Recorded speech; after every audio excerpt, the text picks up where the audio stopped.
I rented a cabin in the woods. The guest book had warnings. I needed to get away. Life had been suffocating. Work stress, a breakup, and the never-ending noise of the city. I needed quiet. So when I found a secluded cabin listed for rent at a dirt-cheap price, I jumped on it. It was deep in the woods, miles from any town. The listing was vague but had decent reviews. Cozy and peaceful. Just follow the rules, one of them read. That was weird, but I assumed it meant general cabin rules. I booked it for 4 nights. I wish I hadn't. The arrival. I arrived just before sunset.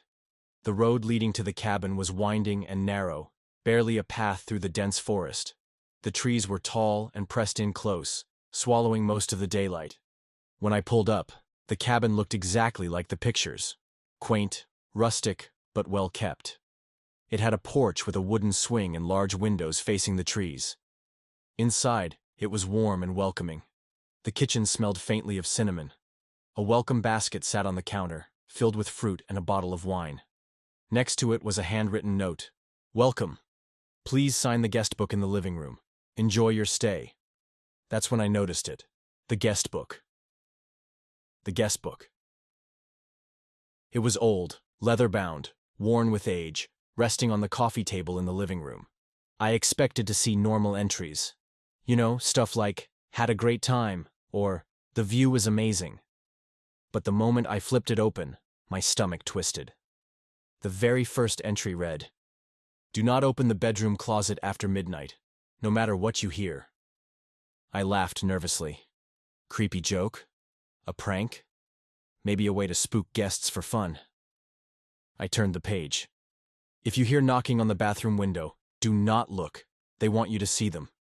What the hell? I kept reading. The entries got stranger. The lights will flicker at 3:12 a.m. Stay in bed. Ignore it. The woods are safe during the day. At night, don't go outside, especially if you hear someone calling your name. My unease grew with every page. Some entries were frantic, the handwriting erratic. Something is in the walls. I can hear it scratching. I woke up and the guest book was open to a page I hadn't read yet. It knows when you read about it. That last one was dated 2 days ago. I shut the book, took a deep breath. It's just a joke. Some horror-loving guests messing with new visitors. At least that's what I told myself. The first night. The uneasiness lingered as night fell. I made dinner, turned on the TV, and tried to ignore the heavy silence outside. By 11 p.m., the entire forest was eerily still. No wind, no rustling leaves, not even crickets. Just nothing. I locked the doors, checked the windows. The unease from the guest book was still in the back of my mind, but I refused to let it get to me. Until 3:12 a.m. The moment my phone's clock hit 3:12, the overhead light flickered. Once, twice. Then it steadied. A chill ran down my spine. I stayed in bed, frozen. It's just old wiring. Coincidence. Then, from the bathroom window. Knock, knock, knock. Slow, deliberate. The sound sent a surge of ice through my veins. The guest book's warning echoed in my mind. If you hear knocking on the bathroom window, do not look. I squeezed my eyes shut, held my breath. The knocking continued. Louder. Knock, knock, knock. It was right next to my bed. The bathroom window was barely 3 feet away. I fought the urge to look. My body was stiff, paralyzed by fear. Then, scraping. Something was dragging its nails down the glass. Slow. Testing. I clenched my jaw, forced myself to breathe silently. After what felt like an eternity, the noises stopped. I didn't sleep the rest of the night. The second night. I considered leaving, but I convinced myself I had imagined it. Sleep deprivation. Maybe a tree branch tapping the glass. The next day was normal. I hiked a nearby trail, kept my mind off it. But as night fell, a heavy dread settled over me. I locked the doors, closed all the blinds. Just one more night. At 3:12 a.m., the lights flickered again. Then, footsteps. Heavy, slow footsteps on the wooden porch. My breath hitched. I had locked the front door. Nobody should be out there. The footsteps stopped, right outside my bedroom window. Then, a voice, low, raspy. It said my name.